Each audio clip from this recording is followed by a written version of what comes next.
Welcome back, everybody, to video 5. My name is Oliver Henderson. I'm sitting here with a legendary pigeon man, an icon of the color scheme and spinner scheme, that the most iconic person I've ever met involved in pigeons. And his name is Mr. Joe Pellettieri, sitting right here in front of us right now. How you doing, Joe? Fine.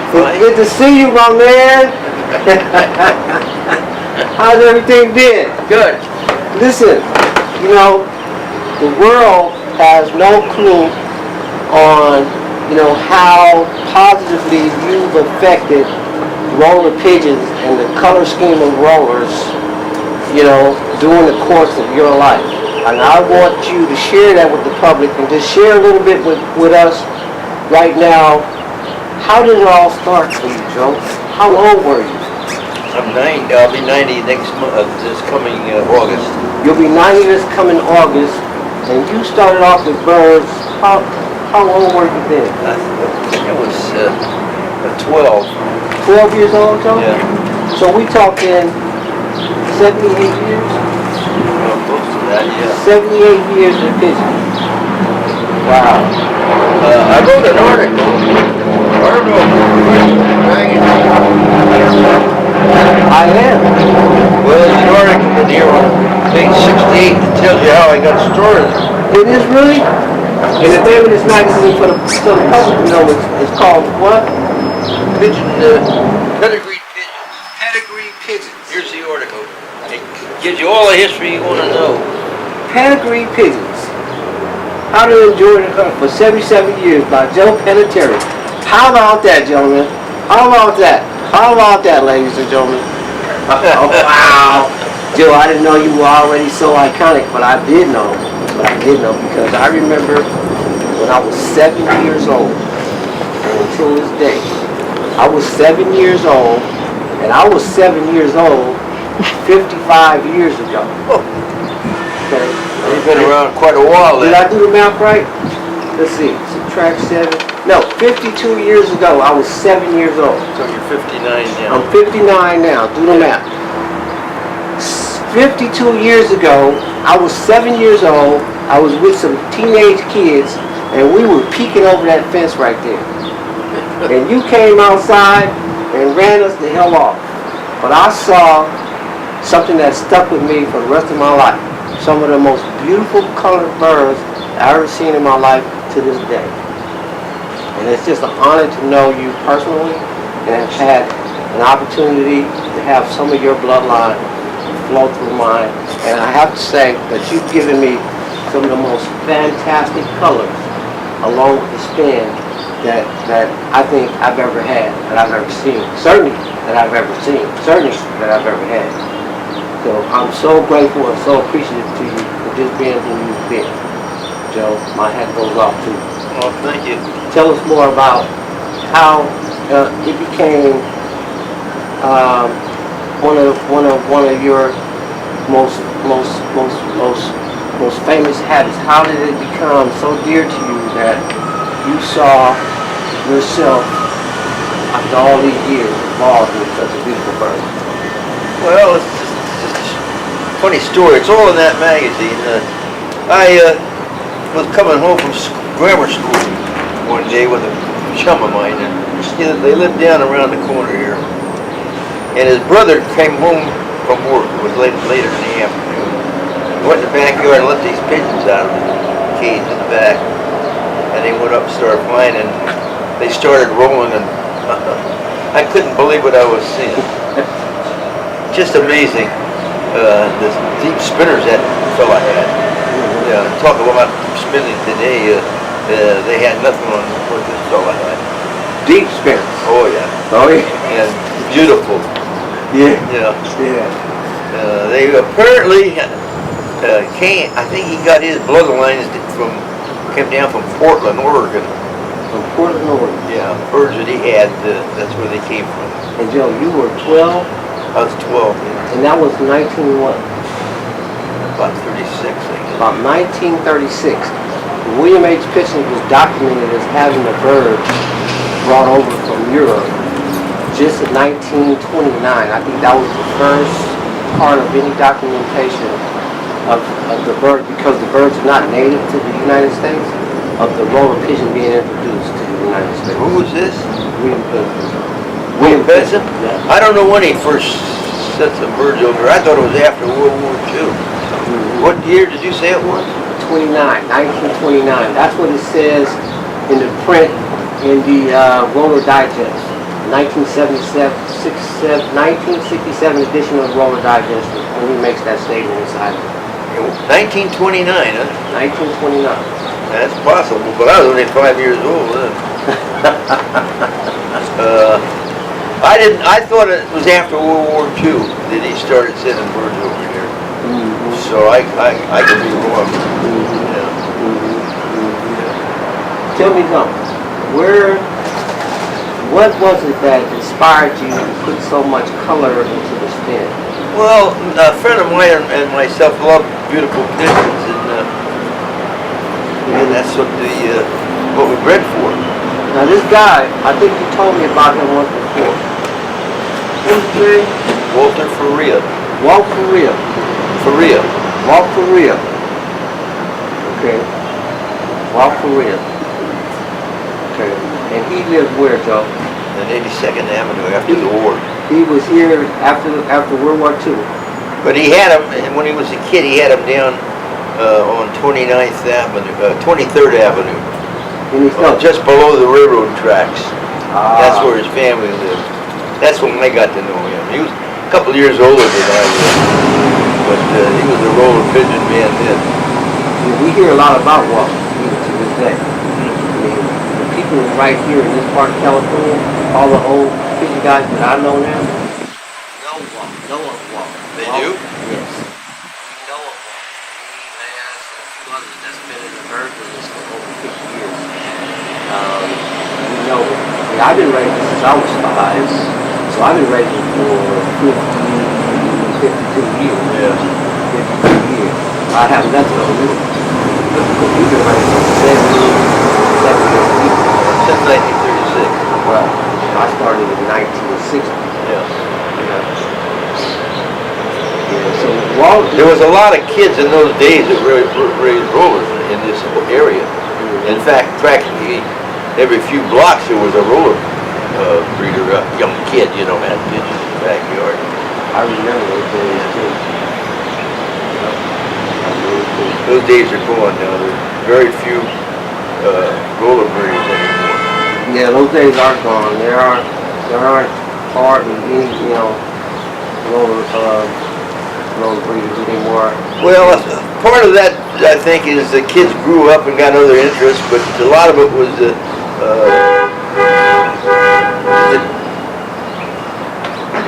way things are today. You can't have any animals or pigeons or anything in your backyard anymore. They put ordinances against it. They sure did. They sure did. I think some of those ordinances came out in the late 60s and early 70s. Yeah. Well, that's all throughout the United States. People, for some reason, just don't like pigeons. And they don't know anything about them to start with, but they just don't like them. Isn't that usually the case? When you don't know something about something, you have a tendency to want to discredit it or whatever? Well, there's all kinds of people in the world. Some people can't stand to see somebody else get pleasure out of something. We know about that, huh, Dutch? Yeah. It's funny, but that's the way human nature is. Yeah. But pigeons has been a great hobby for me, and allowed me to meet many people, make many friends, and travel the country to the various pigeon shows. There's shows all over the United States, not just rollers, but all breeds of pigeons. Right. In fact, this year, the NPA, which is the National Pigeon Association, they're having their annual show in Ontario, California, and they may get as many as 10,000 birds in the show, which will make it the largest pigeon show in this country. I heard about that show. Yeah, I've already got my plane reservation. Well, not the plane, but the hotel reservations, and we got somebody's going to get our friend of mine's son actually going to get our tickets for the airlines. Oh, that's So great.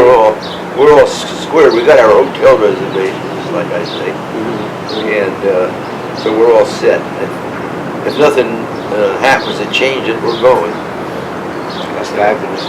I go down to the LA, not in the last couple of years because of my impediment of my legs, but other than that, we go down there every year to what's called a pageant of pigeons put on by the Los Angeles Pigeon Club, which is 5,000, 6,000 birds of all descriptions, you know. So it's a wonderful hobby for a kid because it teaches them responsibility, you know, take care of the birds, make sure they're fed and watered and all that. And it's the fun of being with friends that also have the same feelings towards the birds and get the have the same enjoyment, you know. And it brings those people together and it keeps them away from other things. That's so true, Joe. I was going to comment on that. You know, it's been a grounding effect for me. You know, when I you know, during my young youthful years, my teenage years, when I kind of wilded out like most teenagers do, you know, I kind of lost focus on what was important and, you know, different things about life that I needed to respect. And as I got older, and I got my birds back, and I settled back down, and they've been a real instrument to me, you know, for that stability. Yeah. And, you know what I mean? It's phenomenal what, you know, what they've done. Well, you grew Not up, just my life, but I've heard similar stories. you grew up, became responsible, and your love for the birds made a big difference in your life, undoubtedly. So I think it's a great hobby. You know, and I have to comment on too what you said about influencing young kids with the birds, because you did that. I remember being a young kid, and we purchased birds, and the young kids that lived over in Maxwell Park. Well, during this time, you were one of the major pigeon men that had decent birds and beautiful birds, and you could sell those young cats' birds for $3 or $4. And these were like birds that were out of this world, right? But I was a teenager. I was like 18, 19 then, but you wouldn't give me that action. I did what? You wouldn't give me that action. I guess I was too old. But for the children, for the young cats, you would give them. And I said, where you get this bird at? Where you get this bird at? And it would spin like hell. So I said, wow. Who is this? And they say, this Joe, this come from Joe, I'm going over Joe's house, And I come over your house to buy some birds, but because I was 19, I was, you know, an older cat. Well, I help a lot of little kids get started. You weren't in a hurry to help me out. Well, I had a lot of problem with kids stealing my birds. I know you did, and that's how, That's why I got a 6-foot fence around here. I had to get 2 dogs. Right. I had to put in a burglar alarm system. Right. You know, because that was plagued. Right. In fact, at one time, there was a police stakeout right there under the porch. Well, that just goes to show you And, the value. The birds were so unusually good. I mean, you know. Well, what they didn't realize, they steal all my birds, and then I'm out of business, and there won't be any more. There won't be, that's true. That's true. Because nobody that I know of, Brett. And Walt, my friend out there in 86th, 2nd Avenue, had the same problem. Right. In fact, one kid stole all his female pigeons, all his hens, and we found them down by Lake Merritt. About a month later, we played detectives. Is what we did. We went from house to house, from place to place. When we see birds flying, we asked the kids, and we got one lead after another. And finally, we wound up down there behind a car agency called Dominique Cadillac, and that's where the kid lived. I know that place. It's right across from Westlake School. Yeah. I know where that place is. Well, the kid lived in there. Wow. And Walt and I walked in the backyard. Here was all his birds, and when they seen us, they hit the wire. They had no water. They were starving to death, and they had no water. They were dying of thirst. So we got the hose and stuck it through the wire, and there was some bath pans laying there, and we filled them up with water. and you should have seen the bird dive in there to get the water. It was just horrible. We got the police came, and Walt told him he's taking his birds home, and he said, "Oh, you can't do that." He says, "Good heavens." He says, "Those are my business, and I'm taking them home." He says, "You see that one? This band number is 2742, and that was 1948. That was 272." And the police checked the band numbers, and that's what they read. And so the police said, "Yeah, there you were. Take them home." Yeah, well, that was good. That was So good. there were about 30 birds. Yeah, that was good. Terrible. You know, why they took the birds and then they neglected them, they let them starve and die. Well, you know, it don't make sense. No, it didn't make sense. It doesn't make sense. And, you know, and They like were beautiful birds, you know. beautiful birds. I got an idea of just They were bronzes, gold wings, yeah. yellows, And you got reds. famous for bronzes, gold wings, yellows, and high velocity, high gloss reds. Yeah, well, Walt was the guy that started it all out. After World War II, when I came home, there was only a couple of birds in my loft, which was on top of the garage at that time. And so I had to get started again. And I got some from Walt. That's how, and that's the ones I had up until a year ago when I disposed of them all because I can't take care of them anymore. And that's unfortunate though, because it was just such a beautiful bird. And talking about how beautiful they were, to this day, in my head, I have a vision of a bird that will not leave me that I saw here in your cave. And he was a black with a pink beak with the goldenest wings I've ever seen. And he had white tips. He was beautiful combination. Bird was it? You don't even yours. Oh, one of mine? Yes, you don't even get cream on black. You don't even get that. I've only seen 2 birds cream on black in my life. No, I don't think it was black. I think it was probably either a deep bronze or a dark blue checker. Smoke or something like that. Yeah. It wasn't black because I didn't have any spread blacks at that time. Well, I couldn't see him up close because I couldn't get no closer than the gate. Yeah. Oh. But he was. Oh, you was in my cage? In your Where cage. were you at? Peeking over the fence? I was standing way back. Standing way back over there, and I was like, God, look at that bird! I couldn't. Wow! But I want you to know. Let me see that, man. I want you to know that I have, from the birds I purchased from you 2 years ago, I have some bronze wings now, some gold wings now off of that hen that I bought from you, and that cock I bought from you. I have some laces off of them. They've thrown me some. Well, see, you got the opal factor if you got laces. I got the opal factor. Yeah. I gave you some birds one time too after you bought them. You did. What happened to them? I tried to fly them, and they were doing well. And the hawks started killing them off. Oh. They started killing them off, and I couldn't save them, so I put one of them down, and I bred it. Right? I can't let the hawks eat all of them. And the ones I purchased, I made sure I bred all of them. So now, one thing that the hawk has taught me: don't fly nothing you can't replace. That's right. I want you guys to know that on camera. If you want to breed the bird, lock it up. Right. Don't fly it. Don't fly nothing you cannot replace, because you will be heartbroken. And that's really the truth. Yeah, that's the one the hawk will pick out. Undoubtedly.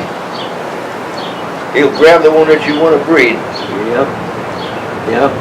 Another thing I found out too, Joe, is if you see a bird coming in his pen and he's doing so wonderfully well, don't pay attention to him.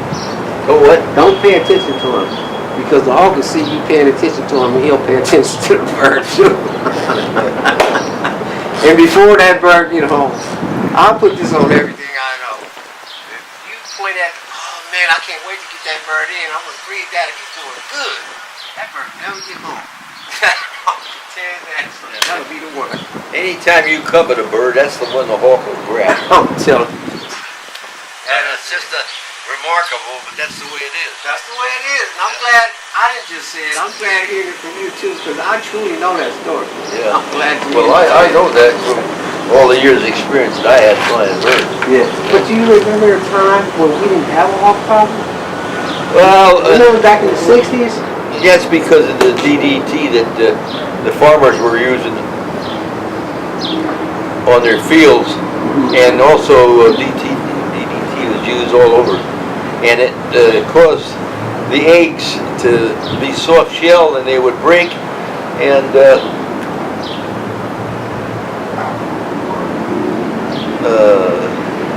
you wouldn't get any youngsters. But the hawks, hawks were getting that DDT too, and their eggs were breaking, and so the hawks weren't raising any youngsters, so there was no problem around here. I can remember when I was a kid, there was only a hawk here. The old man that had that apartment house, he flew rolls off the top of that apartment house. He had 2 kits, 50 birds each. And one of the hawks, he said it was a goshawk, which I don't know if it was or not, but there weren't many hawks around in those days. Wasn't many at all. I've never even seen one but a red tail. That was about the only one which was not a problem all the years I flew. See, I flew from 1965 to like 1973. And then I flew again from 1974 to 1983. I didn't really have a problem with it at all. Well, you're in a bad area now because you're up in the... Oh, I'm in a bad area now. Yeah. You're up there in the hills where the hawks are breeding. Oh, yeah. And living in those trees up there. Yes. I don't know, you probably have, I don't know if you got any peregrines. I get peregrines. I get red tails. I get troopers. There's a lot around, I yeah. get sharp shins. I get crosses. I even got an eagle for about it. But they don't go after the birds, do they? No, he was really just too big, but he scared the hell out of everybody. I mean, he came over the top of the hill, and he looked like a damn sheet of plywood. Because he's so long, you know? He's like a big ass sheet of plywood because he laid himself out. I said, what the hell was that? Huh? Oh yeah, we get owls too. Yeah, we got owls. Yeah, but they're nocturnal. They nocturnal. I don't know, they don't really do anything. Oh yeah. We got. Well, you know, in the hills, we got a lot of natively wild creatures. Include bobcats, you know, possums. Well, you got everybody got raccoons. badgers and moles and whatnot. and they, in fact, I had one living in the garage here. A badger? No, not a badger, but a Raccoon? no, Mole? what's it, long thing? Possum. Possum. Yeah. Set up housekeeping in here. Yeah. I had to catch them and take them out and get rid of them. You know, they'll eat the birds too. Yeah. Well, I don't know if it was after the birds or not, but I didn't want them in my garage. No, I you know, like you said, up there we get them too. I had a pair of them, but they don't really do a lot as long as I keep my cages closed up. If they find a way in, they do. But the raccoon will actually try and break in the cage. Yeah, coon will do that. You know, he actually just worked on the wire. They're strong. They can get in practically anywhere. I had them go in my cage, you know, not long ago. Got me for like about 4 stock birds. It was awful because... Well, cats are another problem. Yeah. You get any feral cats up in your area? Yeah, I got a couple of feral cats up there. But knowing that, I keep everything closed up, including my trap doors and everything. Yeah. So it kind of like, you know, then I have my dog in the yard, so they don't really frequent the yard so much or in the areas around the cage, and that kind of keeps me safe. So I don't so much worry about this. I come home from school one day. I had a loft over there against the fence. There was an old chicken coop, and I had I think 4 babies on the floor, 4 or 5. And I come home and I went to check them and I couldn't find them anywhere. And up above against the wall was an apple crate that they were breeding in. Their nest was in there. And the goddamn cat got up in there and was waiting for the adult pigeons. He'd eaten the goddamn squabs. 4 or 5 squabs, I forget how many they were. And and he was up there waiting for the adult pigeons to come in, the sucker. That's bad. So cats will do it. Oh yeah, I've had them. I've had the problem with them when I didn't have a dog. I've had the problem with them before. They used to go on me and tear me up, you know.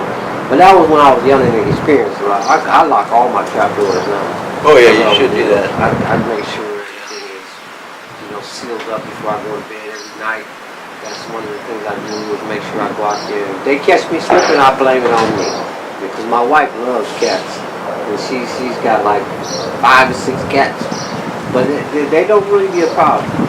Well, if you let the cats, when they're babies, be around the birds, they get used to them, they won't bother them.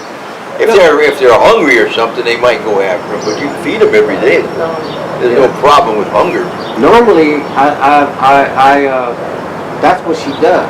So generally, her cats, they don't want to focus on birds like the feral. There is one feral one. He runs around a lot in the wild. What is he? Feral cat. Feral cat. Oh, feral. Yeah.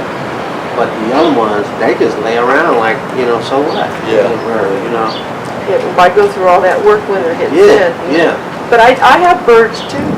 Oh, you do? I do. What kind do you have? I have little white doves. Well, they're nice. Yes, she does. I had my cousin give me a white dove, and he said he found it under his house, his new house, on the front porch. He gave it to me because he knew I love birds. So we took it and nurtured it back. And so I was curious because I have a dove in each service, right? Weddings and funerals and ceremonies and stuff like that. Oh, you do? Yeah. So I was curious if I could home it and if it had a range that it flied, that it would home back to me. Yeah. So I trained it, but it kept going into the adult cage, and so it came back though. But but how far did you take it? I didn't take it very far because what ended up happening was we kept going into the adult cage and the adult birds were too aggressive and they beat it up. Oh. Because they hurt the bird so bad that I took him out and I didn't want to do it. I didn't want to deal with him no more. So my wife took him over. So we ended up with getting her a mate. Yeah. We got her a mate. And man, they've been producing. She was telling me we gotta take the cage and separate them because she don't want no more babies. We got like 8 babies already in like 6 months. So it's been wild, but it's been a blessing too, just being able, to. Well, you're fortunate your wife likes birds. That's what I just was gonna say. It's been a blessing to have a woman that has a passion for animals such as I. Yeah, absolutely. Yeah, it's really been a blessing. Yeah. And I like you too. Well, how many other that helps. how many other fellows in this area do you know with birds? Any around here? I know there was one downtown Oakland for a while. Nowhere close to where it used to be, but there are a few scattered here and there. Just a few. There's one guy in Oakland, down in Western, that I know of. His name is Joe. There was 3, but the other 2 guys. You know their names? Yeah, Joe. Joe what? His name is Joe. I don't even know Joe's last name. His name is Joe too, Joe. And then the other one's name was Fred. And the other one's name was But you don't know their last names, though. Fred's last name is Owens. Owens? Yeah. But all these guys, they came along late. Yeah. They're not as old as me. Yeah. Well, Joe is. The other Joe is. He's as old as I am. Maybe a couple of years older than I am. Yeah. But he wasn't a real big fancier. He always only had a few birds. See, like you had lots of birds. And you were well known. Well, I raise 100 birds a year. And that's what I do too. I breed at least 200 birds a year. Oh, that many? Easy. How many pair you put together? I put together about 30 pair. Oh. 35 pair. I put 20 pair together. Incidentally, there was a black kid, not kid anymore, he rang the doorbell the other day. He got a goatee about that long, gray. and it told me his name was James, and he used to come here as a kid for birds, but I didn't recognize him. It's been so long, you know, and when they're kids, they change so much when they get growing up. Right, right. So, but he was looking for pigeons. I don't know where he lived. We didn't get into that. He's about my age. No, he'd be younger than you. I'd say he's in his 40s. I don't know. I know of James Suggs, but he has a secure loft. He's over in like on 56 on that side of Oakland, 56th Street. Oh, North Oakland. Right, over near Amityville. Yeah. What's his name? James Suggs. James Suggs. He's got a nice little bunch of birds. And then there's a guy named Arthur York. Yeah, but James, that's the only James I know. James Suggs. Yeah. Like I said, nowhere like it used to be, but there are a few guys around, and the few guys around are really not clubbing. They just race for their own. Well, you don't belong to any organization, do you? No, I am the organization. I am ZLS. I am the. Well, I'm a what you call an OSA, outside associate. You don't belong. You heard of the National Birmingham Road? I've heard. And you don't belong to that. No, but I tell you what. NPA, that's what you ban your birds, right? NPA. I do now, yeah. But back then, did you burn your birds in? We had our own band called the CRC. The CRC, Joe? You know, that's what I started my line with. Yeah, well, that's California Roller Club. That's right. I started that club. Wow! We used to meet here once a month in the basement. Is that right? Yeah. The CRC was famous. I know. Those birds were, look, I'll tell you right now, my whole line, this ZLS stuff started with NPAs, CRCs, and some ghetto fabulous birds. I call them ghetto fabulous because they were hella good birds and they come out of the city of Richmond. That's how I started. Well, it could have been our bloodlines too. It very well could have been. Yeah, because our bloodlines have got all over. Man. I'm telling you, but the CRC, I had a CRC black ball head in 1972,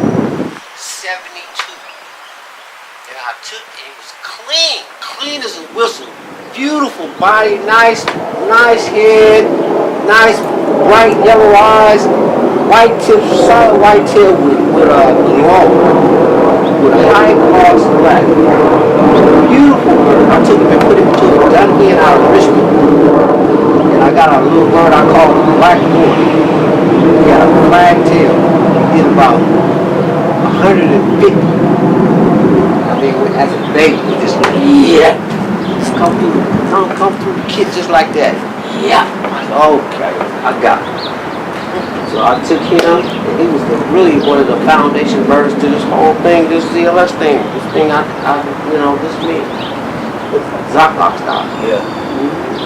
What was that other bird? Was it a CRC banded bird? CRC. That black ball head was a CRC. It surely was. Yeah. And I say that on the video, on my original video, because, well, it was our bloodlines. It was a CRC. It was Walter or mine. Oh, was it? Yeah. And I mean, beautiful spin, nice tight ball, donut, just, nothing sloppy about it. He tear it off all the time, never hit the ground. That's what a lot of guys don't understand. They think all deep birds will hit the ground and roll down and kill themselves. That's not true. That's not true. Tell them that's not true, Joe. Well, I don't know if they eventually will roll down. Walt used to say that he thought they'd all roll down eventually. Mm-hmm. Deep spinners, they'd all eventually hit the ground. But I have no proof of that. You have some that never hit the ground, right? Oh yeah. And I do too. I usually get 1 or 2 roll downs a year. Right. But some guys, in order to get great roll and deep roll would breed roll downs to roll downs. I never did anything like that because you get them too close, you're gonna get all roll downs and they'll all kill themselves. Right. That's right. stupid. Right. I don't do that either. Yeah. I don't do that either. But with the hawks around, the thing you want to work on is birds with control. In other words, they can roll 50 or 100 feet and pull out of it nicely. And when, if they're closer to the ground, they don't roll so deep. Now we have, Exactly. They come down low and they reduce the spin depth. well, they don't Yeah. go the distance. Right. Yeah, they reduce the distance. Right.